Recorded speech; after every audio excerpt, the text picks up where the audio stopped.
everybody. Welcome back to the potty. Hi. We have a really big change, and it's that Caleb has no longer hair. Hair longer? Whatever. I'm going bald. Me too. Look, can you see it? Ooh, very nice. Yeah, nice isn't the word I would use. But my long hair was a last hurrah before it's gone, and I had a job interview. So the beard stays, but the Tarzan hair had to go. I cut my bangs last November. Bad idea. Bad idea. And I'm still paying for it. I mean, look at these little wispies everywhere. Ugh, I hate it. Wispies. Okay. Well, today is has been a long time coming, like 7, 8 months. Yes, yes, it has been. One of us finally caught up. Paige finally caught up, which means that I have forgotten quite a bit. We are talking about The Name of the Wind and Wise Man's Fear, the Yes. first two books in a trilogy written by Patrick Rothfuss. Yeah, what a gem. Do you want to give a brief intro? Of what the book is? Yeah, Yeah, I can do that. Okay, so the book follows a young boy. His name is Kvothe. that's an area of controversy on the internet. For the purpose of me and my dyslexia, I'm just gonna call him Koth. Um, because the V is silent. All right. So Koth, he grew up, him and his family were traveling performers, and he took a lot of pride in that. An unfortunate incident happened where his family was murdered. I don't feel like that I should call it an incident, but whatever. And it set him on a path of revenge and finding himself alone in the world. And he lives in a world where magic exists, but it has to be earned through academia and working really, really hard. And I would say the main character, Koth, he finds himself in a lot of precarious situations because he's a prideful sort of character. He puts himself in situations that not a lot of people would because he's a hothead. And he'll say that it's attributed to his red hair, um, which is funny, I think. But yeah, it follows his adventures of trying to figure out how he can get to these creatures or gods or mythical beings that killed his family. But he knows it to be truth and the world doesn't. So it follows his story. Yeah. I watched a YouTube video where someone described it as adult Harry Potter. Yeah, but without the wands. Yeah, without the wands, and there are some sections that are adult. Well, also I would feel like it's more of a magical world. Like there are magical people mingled with non-magical people. Yeah, but I mean, it is also kind of interesting because the world at large, like when you get further away from the magical university, known as the university, um, like people start to believe it less and less. Yes, that's true. Yeah, Yeah.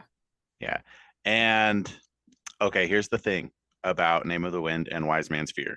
Name of the Wind was written in 2007. Wise Man's Fear was written in 2011.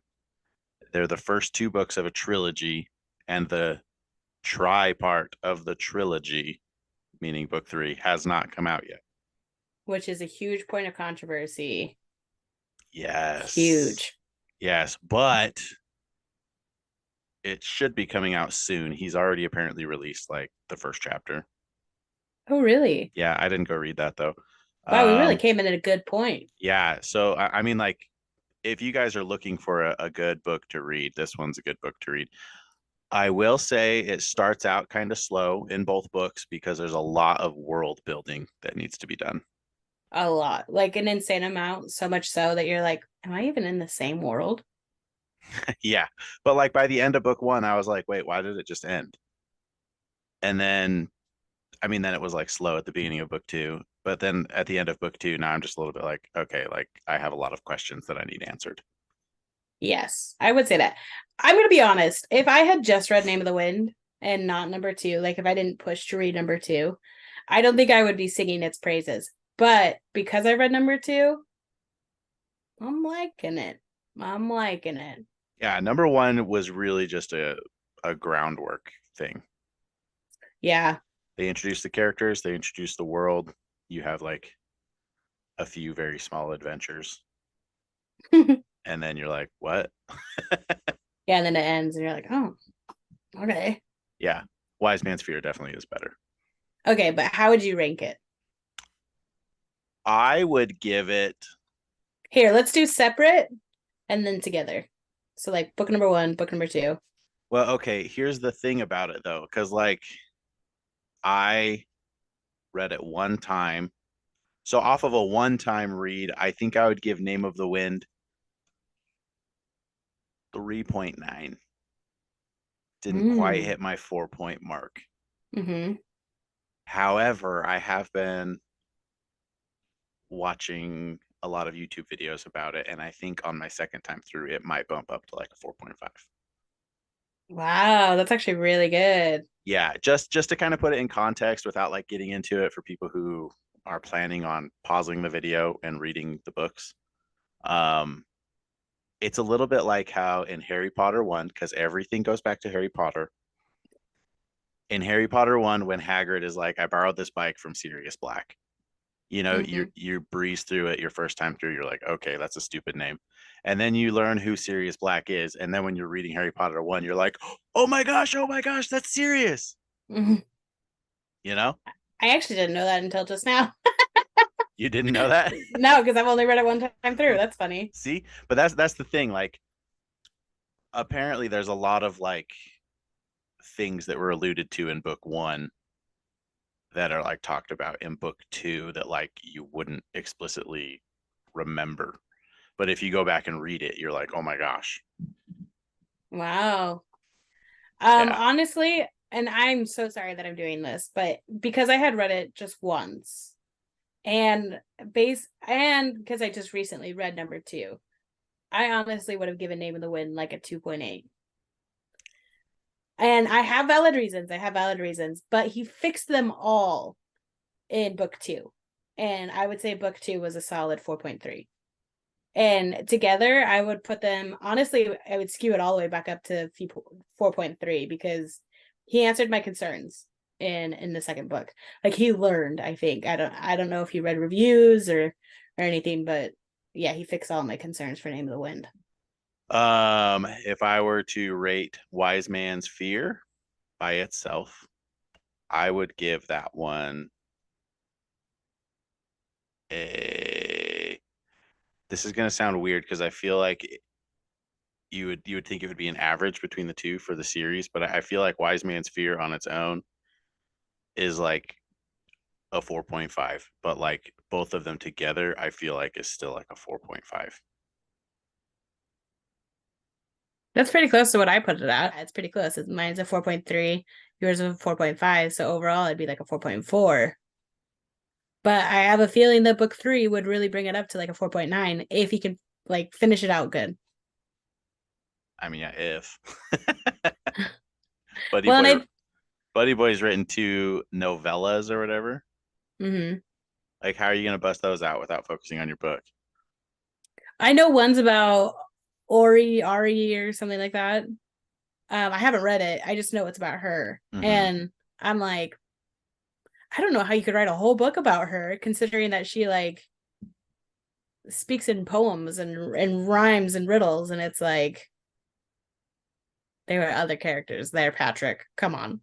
Yeah, seriously. For our viewers, I think we're jumping into the if you haven't read it, we're just talking about it now. Yes, because this is like a raw conversation. I honestly wanted to talk to Caleb so much about it, and he was like, don't. Yeah, I have So not let her talk to me about it. We are just now talking about it. So this is it. um yes. Do you just tell me all your thoughts? okay, I had a real problem with Patrick in book number 1, and a real problem. I hated how he wrote women characters. Absolutely hated them. Every single character, woman character that Kvothe came across. And mind you, he's 15, right? He's a smart guy. He's practically a prodigy in everything he does. He's 15 though. Every woman he comes across, he helps them in a way that like makes him a hero. Like all the women that like saw him or like he came in contact with, he helped them in a way that made him a hero. And if I were at 19 years old and a 15-year-old boy came in and tried to like save me, I'm like, yeah, it's a 15-year-old boy. Like, I would be doing the same. I'm 19. There's no way I would let him stand up for me. And Patrick just like wrote all the women like damsels in distresses. And Give a I was specific like, example. okay, so like Fella, how Fella like was caught in the fire and he came in with his cloak and got her out of the fire. Like, you cannot convince me that that woman was not looking for an exit. Basically, the way he writes her is like that John Travolta gif where he's like, where do I go from here? You know? And like, that's how he wrote Fella. And I'm like, oh my gosh, Patrick, I hate it. And then Dina, who is like super independent, right?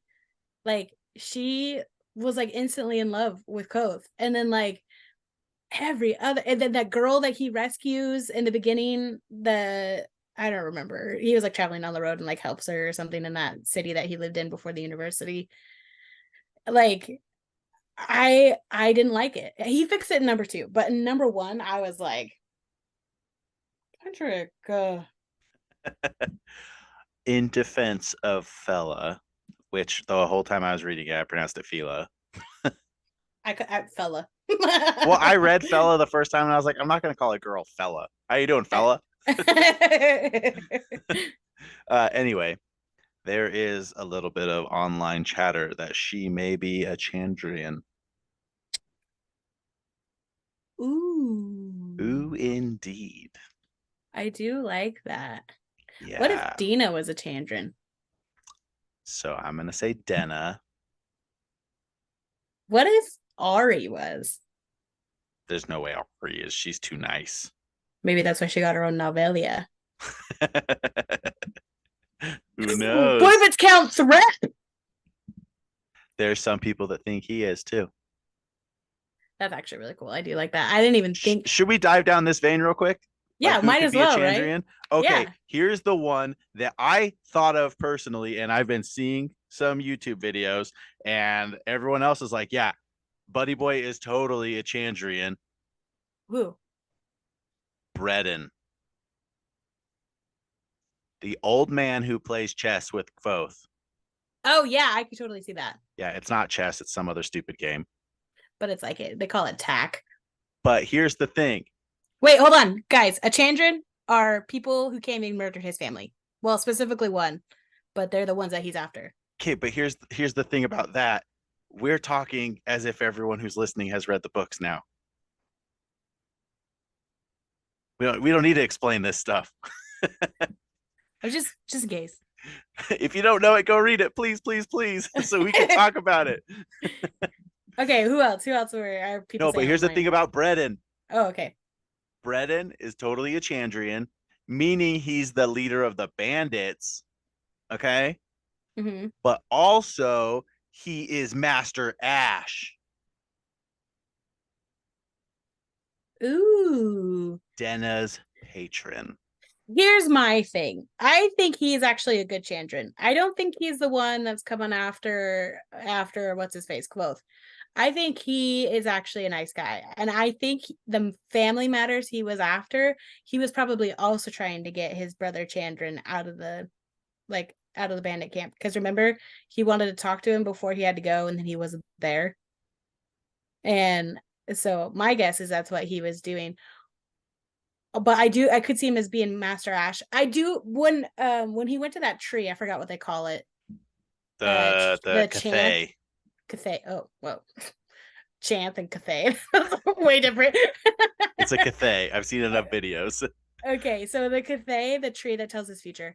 How the tree tells him, if you stay near Mayor, you'll like get a chance to meet a Chandran. And obviously he's no longer around him. But it would make sense that somebody within his like circle of friends or whatever. So like Brandon, the one that Braden, or Stapes. Stapes would be pretty cool if he was a Chandran. Remind me who Stapes is. His steward. Oh yeah. Because he has the bone ring from him. Mm-hmm. So it would be super cool if Kvothe calls upon the Stape a Chandran to help him. And like that would make like a lot of sense to me, because the tree specifically told him that he had to stay in the Mare Avalonian or Avalon's care, if he wanted to see the Chandran. Also, like, I was telling Preston this because I couldn't talk to you. It feels like book number 2 is the craziest thing to me. His priorities are so messed up to me. He like is trying to get in good graces of this mayor, and he like writes like a completely different Fey world that had never been mentioned before. And I was like, whoa, I feel like I'm reading a whole other book. And that was like 300 pages of like that Fey world. Oh yeah, when you're talking like, yeah, I was like, why are we like still here? Yeah, I was like, okay, do it with her, get out. I'm so sorry to say it like that. But like, you already called upon the name of the wind. Like, you put yourself in a situation where you don't need to be there anymore. Like, get out. Yeah. I keep on talking about Breton because I didn't Okay, get go ahead. everything out. All right, that's fine. He's not just a Chandrian, but he is specifically Cinder, the one that he talked to when the troop was dead. The one who is remorseful. He was he remorseful? I don't remember. I'm gonna be honest. Okay, he comes back to his troop where everyone's murdered, and Cinder, I think he says something like he killed his mom or something, basically. So Breton is the same guy, and it's because Cinder is described as like he's got like white hair and like black eyes, and then Breton is described as white hair, and his color is like ash, Mm. and then that also would mean why he's like Master Ash. And Kvothe has just like this weird knack for accidentally naming things correctly, like the horse. You remember the horse? How he accidentally names it one sock, Oh, and it ended up having one sock. It wasn't a completely black horse. wow. Like that was a complete accident. So when he's like trying to figure out Denna's patron's name, here's something crazy that I saw online. First of all, the 3 names that he picks, I can't remember what they are. But the first 2 letters of the first one are FE, then the middle letters of the next one are RU, and then the last 3 letters of the third name he picks are LE.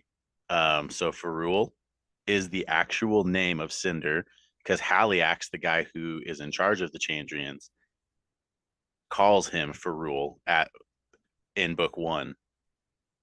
So he Oh, almost guesses it, and then he goes with Master Ash based off of an ash leaf, but it's actually more like Ash, aka Cinder. oh my gosh, that makes a lot of sense. Yeah, and then that's also why the Chandrian looked similar or familiar at the bandit camp, because it's Breton. He's been playing games with him. Also, Breton was gone the same time, and Breton traveled north to his estate where he does like pagan rituals. Huh. Go watch some videos. It's nuts. This is what I'm saying. Like I'm like, I need to read Name of the Wind again. Wow. Yeah, I know I've talked to you privately about how I don't like Super Carlin Brothers on YouTube Mm-hmm. and Yes. how they just latch onto any sort of theory they can find, and they're like, yeah, this is 100% correct. But like their Name of the Wind ones, I'm like, this is good stuff. I think they've gotten it from Interesting. like Reddit and stuff, but yeah. Sorry to cut you I off on the Fey world, but No, that's fine. Here's the thing. Patrick Rothfuss, he's a smart guy, obviously. He created like the worlds. And so like for him to be like taking so long, I think he understands. I think he understands like how big of a world he built, and there's so many loose ends in it. Like for instance, like I want to know if like what the heck the knots mean. And also if what I have it. knots? Okay, so at the end of book number 2, he comes across Yilish writing, which is the knots. Oh yeah, yeah, yeah. And Denna Dina said that she's actually really good at it. I have a theory that next season, or next season as if it's a movie, next book, he's gonna sneak her in and she's gonna be able to read it. Because I don't think that she's gonna like I don't think he's gonna be able to fill it out, figure it out. I don't feel like he's gonna be able to understand Yiddish all the way. I think that she's gonna like he's gonna sneak her in to read it.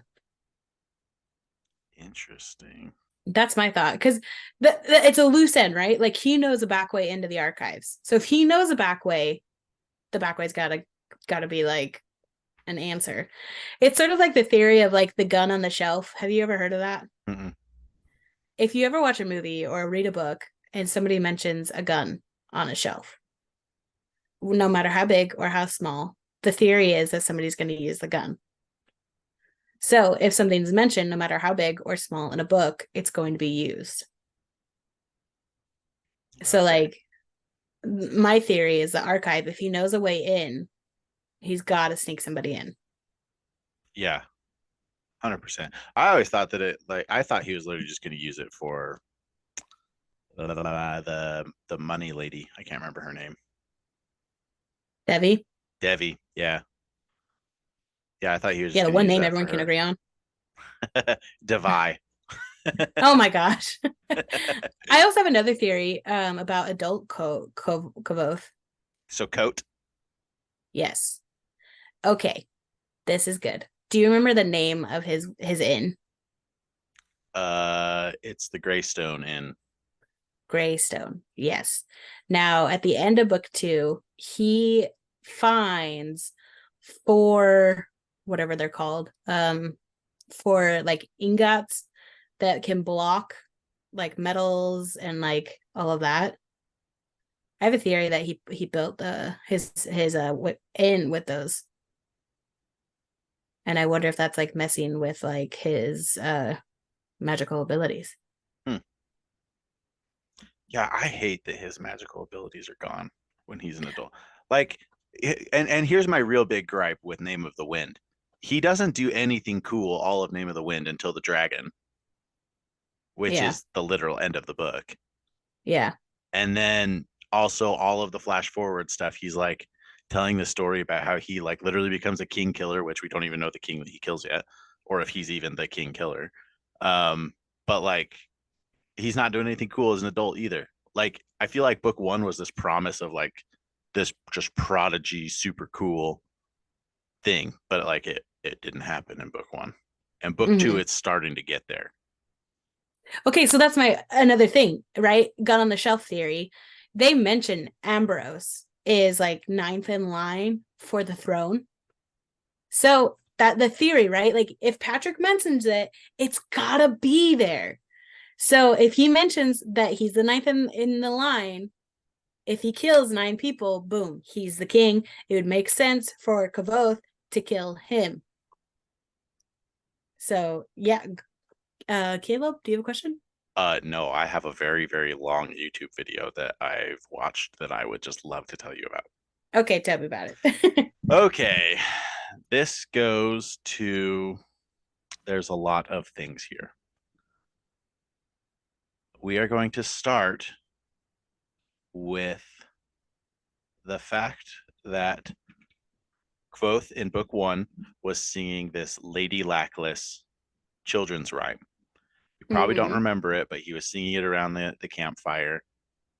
And then his mom got after him and said, like, it's not very nice. Lady Lackless has feelings, you know? Mm-hmm. And then she says, you can make it up to both Lady Lackless and me by going and getting this stuff for dinner.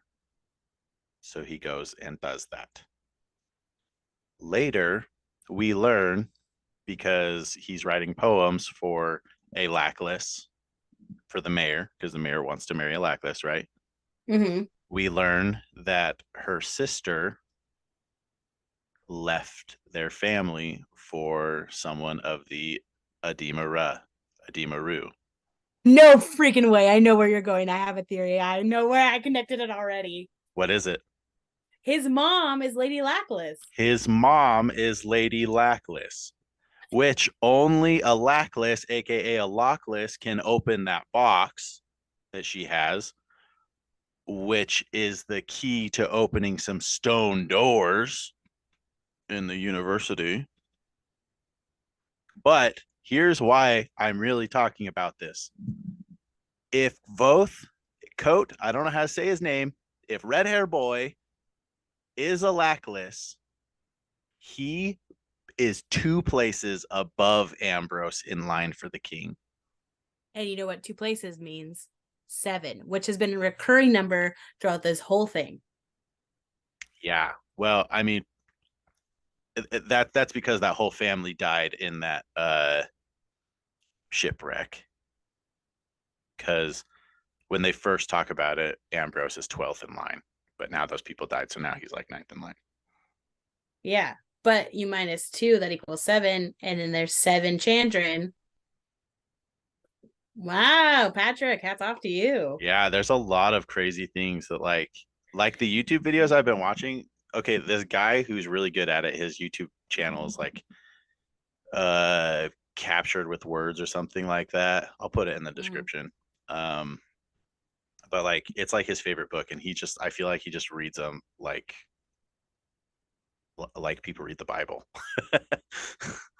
So he's just read through it over and over and over and over. And I mean, it's been 12 years since Wise Man's Fear was written.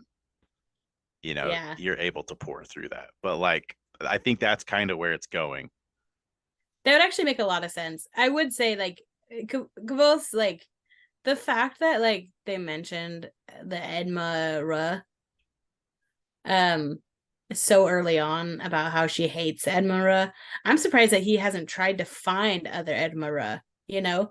Like he views them as family, and he was so excited that that troop was there, but then it was a fake troop. But like he was so excited about it. I'm surprised, like for me, I would, if he considers them family and my whole family got murdered. I understand staying away for like a year or two in hopes that they won't die again. But like the fact that he's so proud of it, but he doesn't try to find more, you know? And so that bothers me. I want another thing that like really got me with Name of the Wind is I felt like he didn't have very much character growth. But number 2, he for sure did. Like I said, everything number 1 was fixed in number 2. I've like number 1, I felt like he just kept making stupid decisions. He just was like not learning from his mistakes.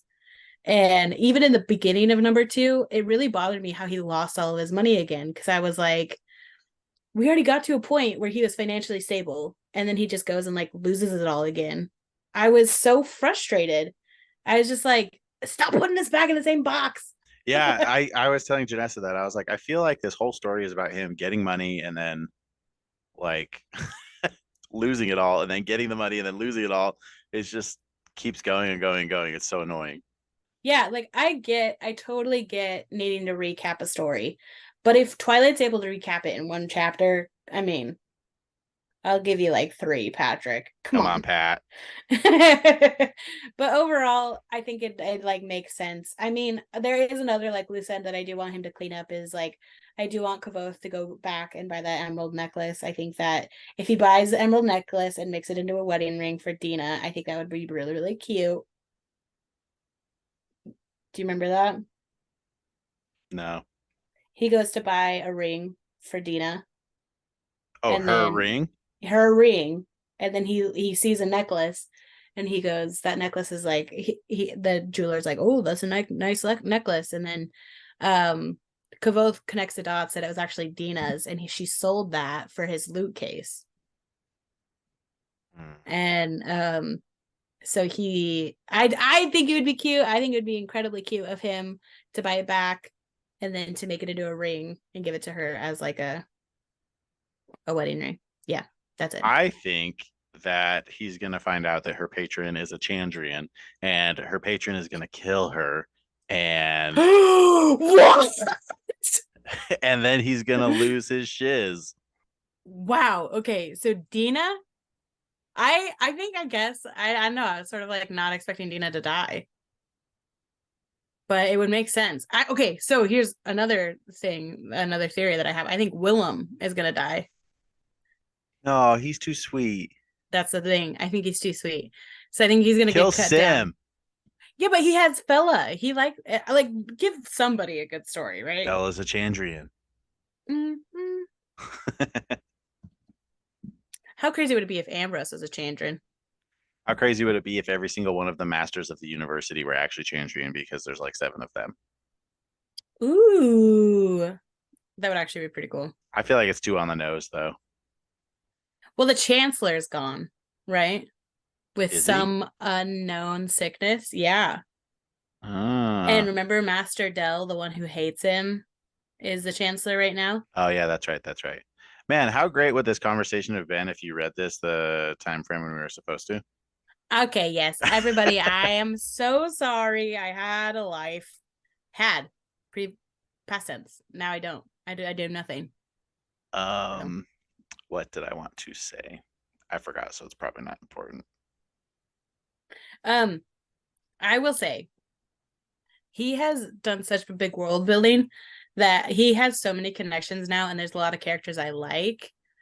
Um, I just sort of blew me away though when he was like, they drink so much in that. Like I would Oh say yeah. like an alcoholic amount, right? Like, and he's only 16. Kvothe is only 16th, and I'm like, oh, I don't love that. You know, I feel like Pat has fallen into the same trap as a lot of authors where he gives his character a super like stupid young age, but then they don't act that age. Yes. Yes, I do agree. Like the 16-year-old, like no freaking way is he like calling.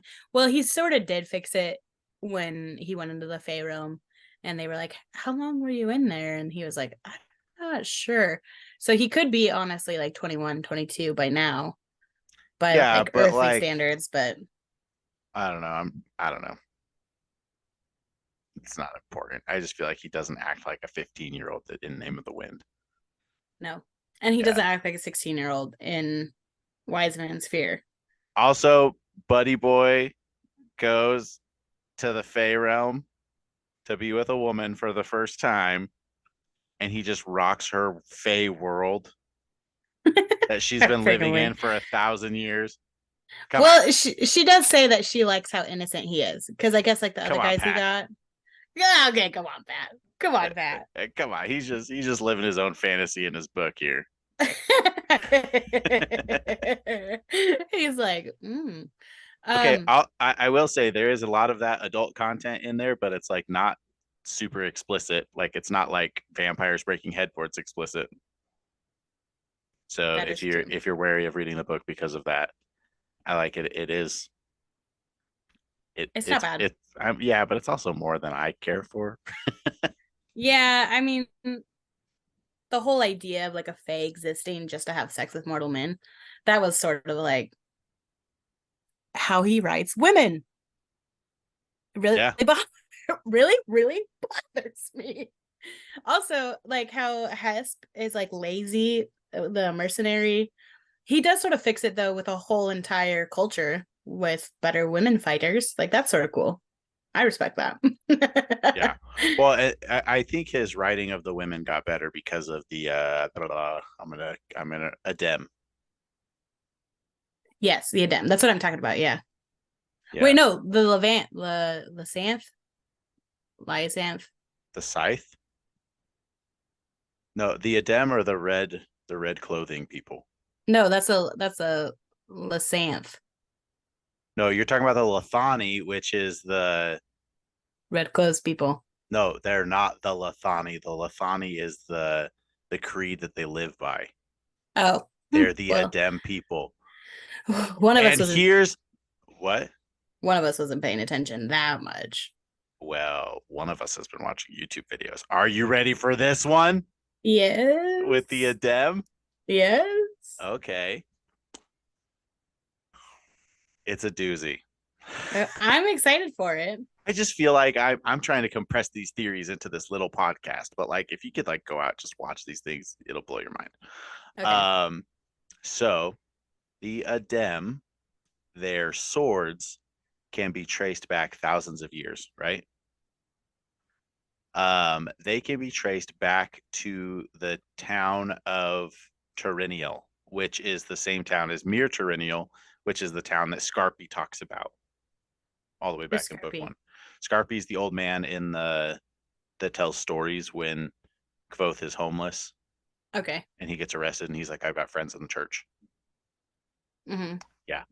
Um, so they can trace their lineage all the way back. Long story short, their story is that so like the known world is the four corners, and they live outside of the four corners, like just up in the mountains. They're like mountain people, you know. Um, and their story is like basically that they used to live where the people live now, but there was like this huge battle, which is like when the Chandrian were created was during that war, you know. Mm-hmm. And basically they wandered until they found a place that they could put their roots down. Okay. Okay. Um, part of the people of that war were the Amir, which are like those like crazy good fighters. Okay. And oh gosh, there's so much involved in this theory. Long story short, the Amir's hierarchy is like the highest ones are like described as like wearing like white, and then like the like good fighter ones are described as having like red tattoos all over. There is a theory that the Adem and the Emir are the exact same people.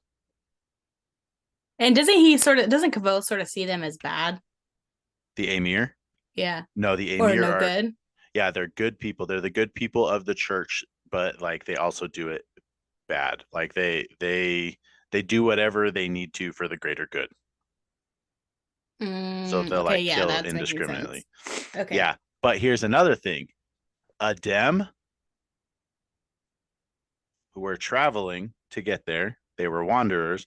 There's a theory that some of them continued to just travel and became the Edema Ra instead of the Adem. Oh, that's cool. Yeah. So Kvothe isn't only a Lackless, he's also actually part of the Adem. He doesn't really have to go through their like little school thing. Interesting. Yeah, there's a lot of like little things here. It would honestly make a lot more sense if he had that lineage to speak as to why he is so adept at everything. Yeah, like why is he the chosen one? Yeah, because to be honest, like in my mind, if I knew a good fighter, I wouldn't see them as a good musician. And here's why, right? Like I grew up playing an instrument and playing sports. Eventually you hit a point where you got to give up one.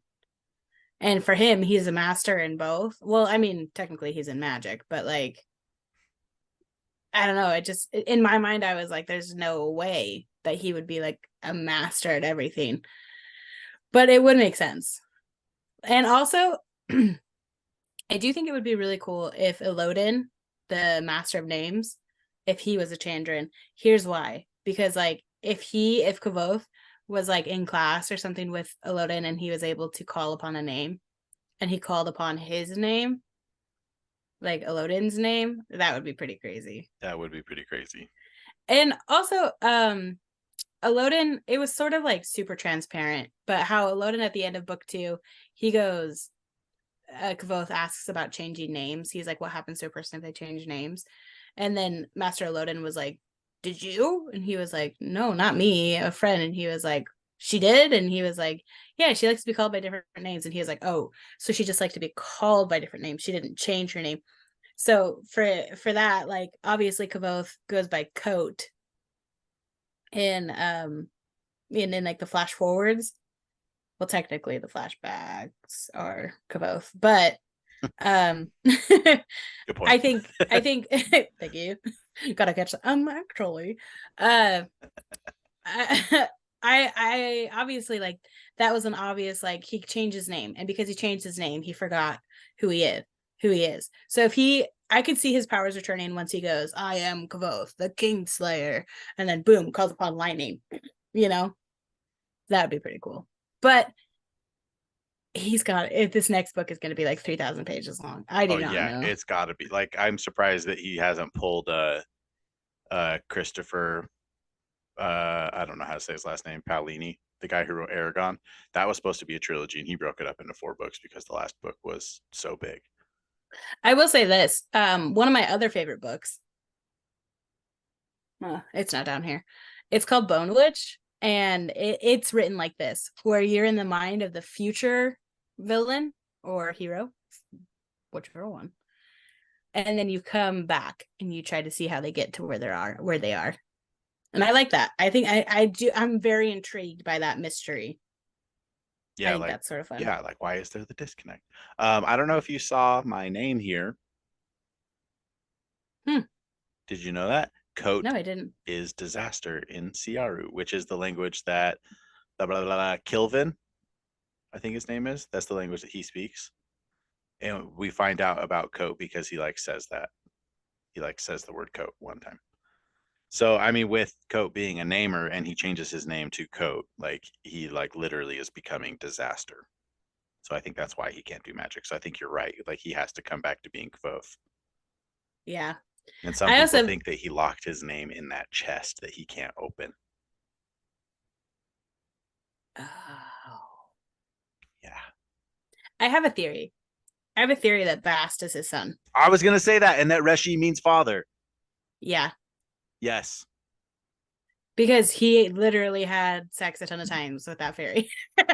Yeah. Like, and it would make sense because like his son would like age differently, Mm-hmm. so and I also think Kvothe has lived a long life. Like I think because he's like affected by different things, I think he ages differently than other people now.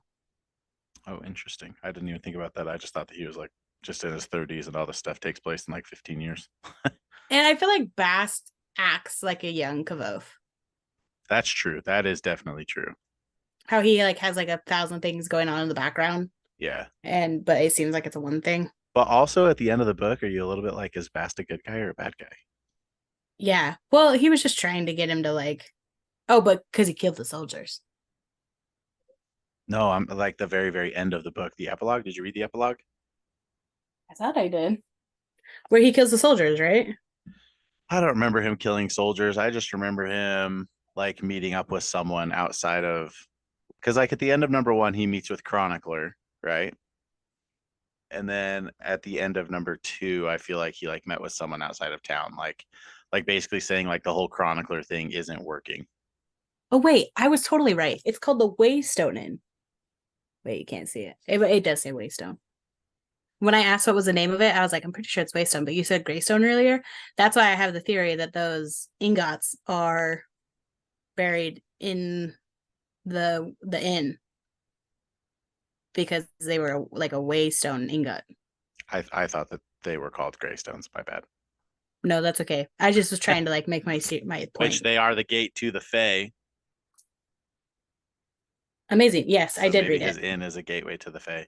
Okay, I yeah. did So read it. I didn't remember him killing some soldiers, but I just remember thinking like, wow, was he a bad guy? Well, because he paid them to attack Kvothe, and then it doesn't explicitly say it, Oh yeah, that's right. but then he goes to afterwards, and you're right. Then he's like, okay, like, what the heck, guys? You didn't do what I asked. And they're like, yeah, we did. And he kills them anyway. And I think it's because he gave away Kavoth's information without Kavoth's permission. Yeah, don't want to make Dad mad. Yeah. Don't be done. Yeah. Okay. There's something that keeps popping in my head that I just want to make sure that I say. Like it's been popping in my head like since like before. Um, and it is that, and you kind of mentioned this, that the Chandrian actually are good guys. Yeah.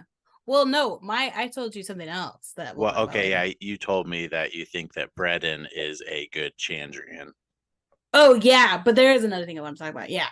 But okay, here's the thing. The gun on the shelf is their Christmas celebration where he's saved by the bad guys, the people playing the bad guys, you know? So like they don't have Christmas, obviously. They have something else, right? Mm-hmm. And it's supposed to like simulate the war. And that like Yeah. the bad like the main bad guy saves him in the snow and like gives him money, you know? That's like alluding to what actually happens in that war. Like we're led to believe that Telu is the good guy and that the Chandrian and Haliax are the bad guys. But I mean, who helped Kvothe? Yeah. The bad guys. So I think he might find out that the Chandrian might have just showed up after some bad things happened to his family. But I don't know, because Cinder does act kind of evil. Um, I don't know. I don't know. It is also interesting, that story about Jax or Iax, Yeah. about the moon. Yaks. Uh-huh. Well, I mean, it's IAX, and it's important. Considering that it was like 3 chapters for Jax's story, like, yeah. Yeah, but I mean, it's important because the main bad guy, the guy in charge of the Chandrian, is Haliax. So I think it's the same guy. It's got to be the same guy. It's gotta be. Yeah, I agree. And then it's like, how are they good? Well, considering that the X is still in there, I think that's important. Like the Well, it's not just the X. It's like he is referred to as Eax by like Felurian, I think.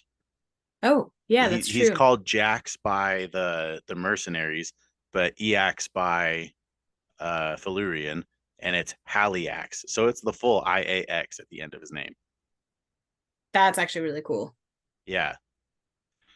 And now Kvothe has a special connection with the moon, if you know what I mean. Felurian is the moon. Valyrian. Yeah, the lady that he has sex with. Oh, okay, yeah. She's the moon. I didn't know she's the moon. Well, she comes over to the mortal side during the full moon and then goes back. She's Oh, yeah. wow, really pulling on the Avatar card here. He watched that and he's like, I'm gonna write a book about Sokka. But I'm gonna make him a bender this time. Actually, Yeah. he can bend everything, Yeah, anything and everything. He's gonna be the Avatar from the Fire Nation.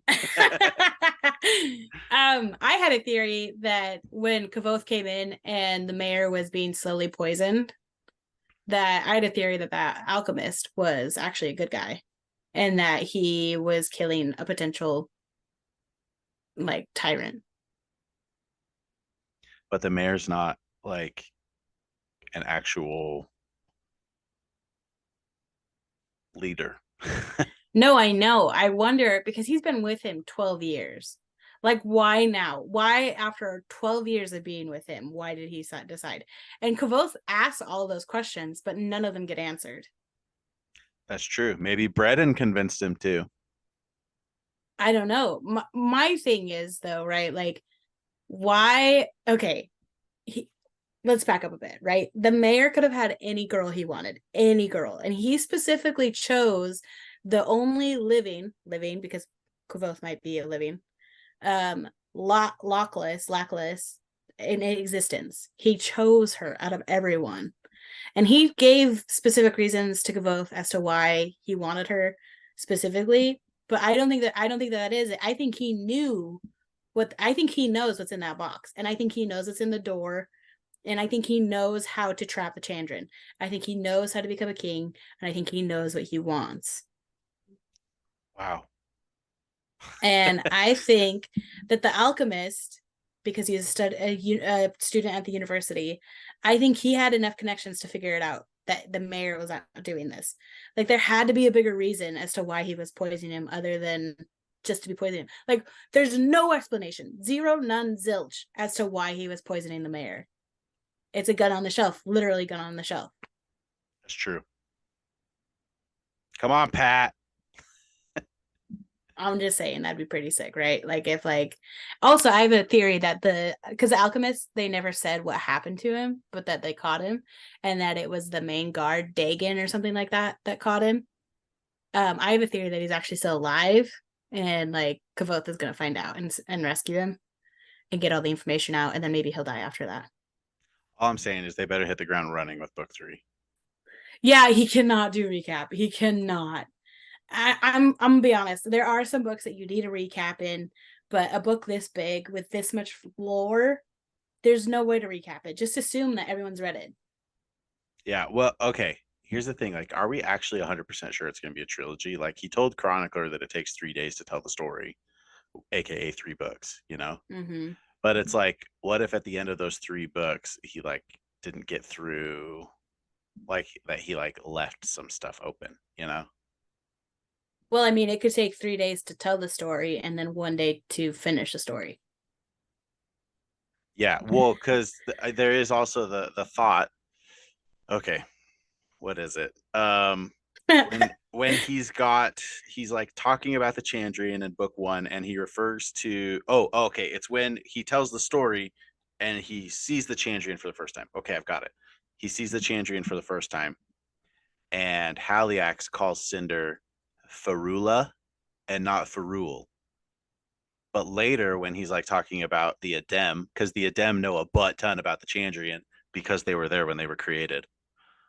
Um, so they know a butt ton about them, and they call them Ferul. And if you speak their name like more than once, you have Mm-hmm. to like leave for 1,000 days or something. Remember? Yeah. And then you can come back.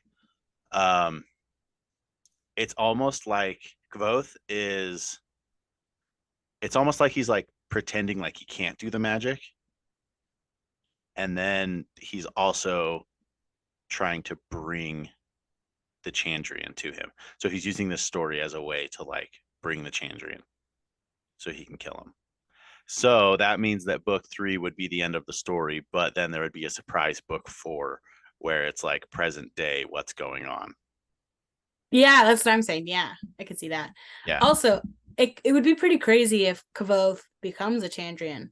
Like it would make sense. It would make sense because like let's say that they aren't bad, but maybe there's one bad and he kills the one that's bad and then he takes their place. Like he has like a godlike power almost in what it's described. So it's like it would make sense for him to become this creature that is respected above all other things, so much so that it's seen as mythology.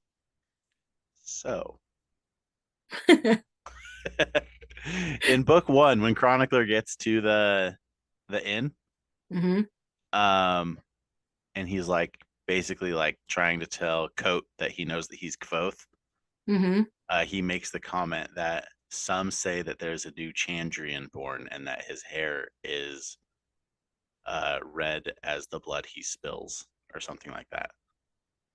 And Kvothe says something like, um, "Those who are wise know the difference," like kind of saying like he is Chandrian level, but like he's not a Chandrian. So like he is a Chandrian, but he's not like one of the Chandrian. Yeah. Like it also sort of be cool to see if like something had to happen because like where are his friends? Like he's just living his life without his friends. Like I hope it answers that and that maybe we see like a future reunion. Mm-hmm. Like Gotta know that what would be. happened to Sim. And Willem and like Dina and Fella, even Denna's Ambrose. dead. Like, don't you do it. Don't you dare.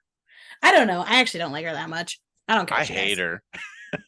I get it. I get that there's commitment issues there. I get like but this like constant flirting back and forth and then like not seeing each other and seeing each other and then not seeing each other and then seeing each other. I'm like, oh my gosh.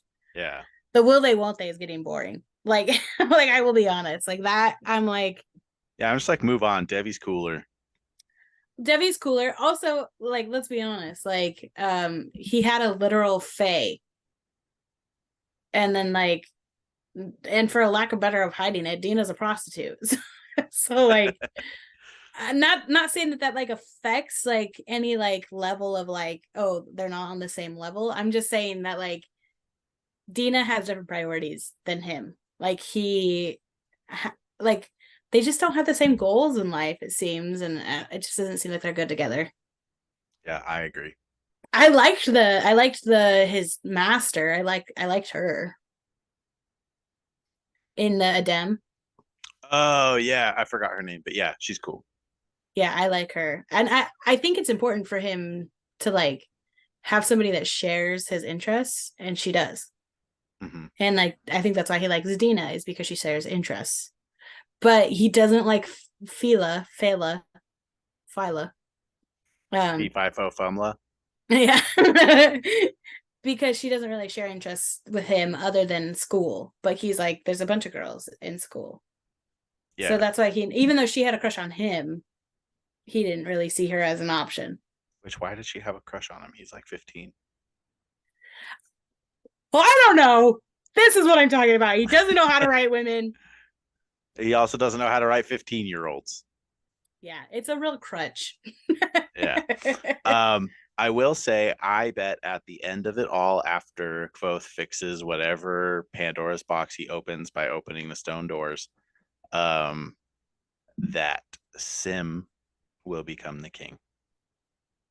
Because Sim is in line for the king, but he's behind Ambrose. That would actually be pretty cool. Yeah. That would actually be pretty cool. Oh, can I tell you something else that's kind of nuts? Yeah. So it kind of goes directly against the idea that anyone at the university is a Chandrian. Mm-hmm. But you know how fire is not allowed in the archives. Yeah. Um, there's that one room with the one creepy dude who lives in the archives, and Yeah. he's got a buttload of candles. Yeah. There's a theory that he is actually a security guard type person, and those candles are there as a warning system. So if they turn blue, they know the Chandrian are there. Oh, because isn't that what happened when his family died? Is that all the That's fire what turned blue? happens when the Chandrian are anywhere, is that the fire turns blue. That's so creepy, but also really cool. Yeah. Wow. Yeah. So that might happen. Because I mean, I love this gun on the shelf theory now. Like, why else are you gonna talk about candles being in the archives after Yeah, you know that gun on they're the not shelf. allowed? It's a thing. It is a thing. Anytime anybody mentions anything, it's got to be used. And that's how it's so freaking easy to guess plot lines. Because if it's mentioned, it'll come back up again. As simple as that. There's no way that they wouldn't just mention something just to mention it. So, what do you think is behind the stone doors? A Chandran. I think it's a legit Chandran. I think that it's one of the seven.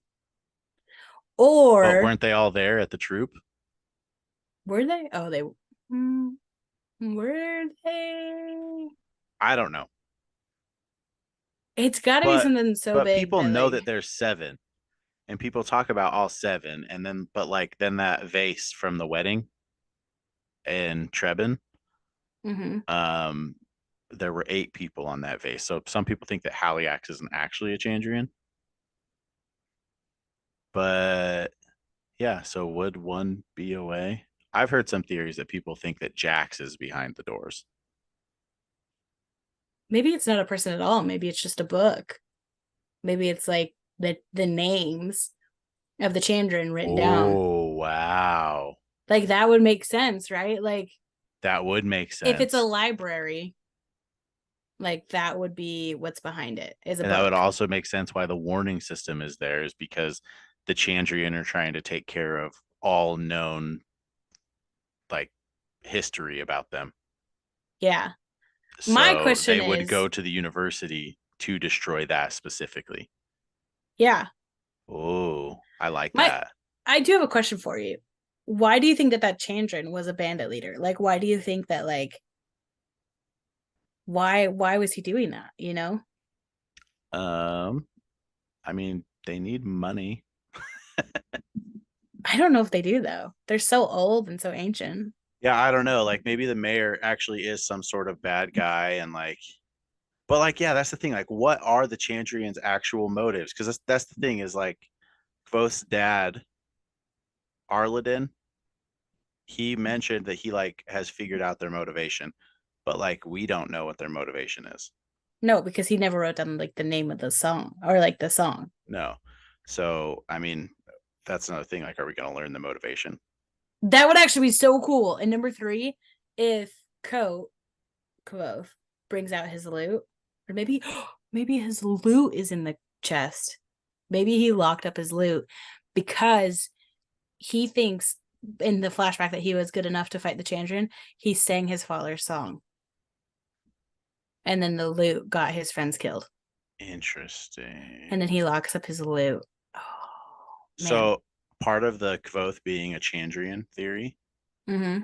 is like um they're I don't fully understand it, and I need to like need to reread the books. But basically, like Cinder is like called Cinder because like fire is like a huge weakness to him or something like that. It's not super fully explained, but it is explained a little bit better when I say this. Every book ends with a silence of 3 parts, and the silence that's the biggest is the one that's around Kvothe. And when you think about how music is his literal life, he talks about that all the time, that music is his literal life and he can't stand not having music around him. That like the silence is there because he's a Chandrian. It's like his own personal hell, basically. That would make sense. And then it would make sense if the lute was locked up. Yeah. Wow. Look at us. We're so good. Well, I mean, I watched YouTube videos because I read the book 9 years ago. I don't know, guys. Okay, for real. I mean, shout out to Carolyn who like told us Carolyn. it's been so good. So if you guys haven't read it and you made it this far, first of all, congratulations. Second of all, recommend us something. Like this has been so fun. Like nowhere, none my whole life I wouldn't have read this. So Same. I like it's like in the same vein as Game of Thrones. So like I'm not interested in like reading that. But like after having read this, I'm like, okay, like come on, book 3. Come on, Pat. yeah, I'm excited. I'm on the train. Oh, also, this is a fun fact that I told Caleb. I've been recently getting into to D&D, and there's like a massive D&D group called Critical Role. They're probably one of the most famous like people who play D&D. Anyway, Patrick Rothfuss has been a part of one of their campaigns in the beginning. He was like there as an extra character. So that's sort of cool. Is he's like known even within like Hollywood of being like pretty big. Yeah, well also when you read this book, it does read a little bit like a D&D campaign. Yeah. Yeah. Yeah, The because fact that like you're just walking along and then something happens, you're like, nah. yeah, there's just like a lot of randomness that like I feel like it will be one good continuous story that will close up by book 3. But like each individual book, you're like, what the heck? Like how how am I 500 pages into the book and like he's still a homeless boy? Yes. Like Or how am I 300 pages and I'm still in a Fey land? yeah, yeah. What's your favorite like little adventure that you went on? I really like the school. I think that was like a nice break from him struggling. Like that's the first time I felt like he was trying to help a friend rather than like help his own interests. The school? Like the When university? with the Adem, Okay, yeah, I was gonna say the Adem's my favorite part too. I just like I like that culture. I like how everyone's respectful of one another. I like that there wasn't a lot of drinking. I mean, obviously there was a lot of physical intimacy, but um yeah, I feel like that was the first time that he chose to go do something that didn't ultimately benefit himself. And I know that he went and got Dinah's ring back, but it was ultimately for her to like him more. Like it wasn't just for her. Yeah. Um, I want to mention one more thing about the Adem before we like completely close up. Okay. His sword, Oh, when he has to mention like the story of his sword, it says like before I was like formed or something. The way that he words the very first part of that makes you think that it wasn't like forged, but that it was like literally created. And it looks like a different type of stone, or not stone, metal than he's ever seen. mm-hmm. And like so some people think that it was like the way that they created swords was literally okay. So Kilvin has talked about how uh what they teach at the university is just like doesn't even compare to back to like when that war happened, to like how people were naming Mm-hmm. back during Taborlin the Great. So the theory is that like people got so good at naming that they could like take the name of this ingot and form it into a sword by speaking its name. So that's why his sword like has a name, and like why it's like different. It like I think it's the same type of material as the Waystones. And Oh, yeah, and then you also mentioned about how he's got like those ingots from the Waystone. yeah. I like how everything is starting to make sense. I think the first book I was a little bit more frustrated because it was just like like a yarn ball that had been mixed up, but now it's starting to look like it's connecting together, you know. Yeah, no, I definitely think it's something that like I wouldn't mind reading it again and then reading it again. Yeah, I'm excited for book 3 for sure. Yeah. Um Going back to just like recommending stuff for us, I do wish that we had done an episode on Name of the Wind and then an episode on Wise Man's Fear. Yeah. I think I would have been a little bit more harsh on it though if it was just Name of the Wind. But I That's okay. agree. Yeah, no, I agree though. Like I think that next time we ever do a book thing, we'll probably go book by book rather than the whole series. Yeah. So if you have any recommendations, maybe I'll just do this on Instagram. I'll just be like, what books do you want us to what book should we read next? Yeah. Also, whenever we post this, let me know so I can tag Kalen Okay.